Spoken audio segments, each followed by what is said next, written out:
ইরানের পূর্ব আজারবাইজান প্রদেশের রাজধানী শহর তাবরিজে হেলিকপ্টার দুর্ঘটনায় নিহত প্রেসিডেন্ট রাইসির জানাজায় যোগ দিয়েছেন হাজার হাজার মানুষ। তাবরিজে জানাজার পর প্রয়াত প্রেসিডেন্টকে শেষ বিদায় জানাবেন সাধারণ মানুষ। এরপর তার মরদেহ নেওয়া হবে মধ্য ইরানের কোম শহরে। বুধবার রাজধানী তেহরানে অনুষ্ঠিত হবে সর্বশেষ জানাজা। জানাজায় ইমামতি করবেন ইরানের সর্বোচ্চ ধর্মীয় নেতা আয়াতুল্লাহ আলী খামেনি। প্রয়াত প্রেসিডেন্ট রাইসিকে বৃহস্পতিবার তাঁর জন্মস্থান মাশহাদ শহরে দাফন করা হবে। প্রেসিডেন্ট ও পররাষ্ট্রমন্ত্রীর মৃত্যুতে 5 দিনের শোক পালন করছে ইরান। ইরানের রাষ্ট্রীয় গণমাধ্যম জানিয়েছে, নতুন প্রেসিডেন্ট নির্বাচনের জন্য আগামী 28 জুন নির্বাচন অনুষ্ঠিত হবে।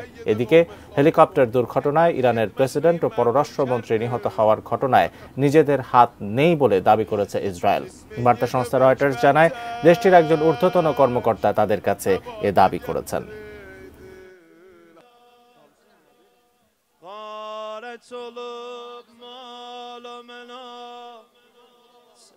دست و پا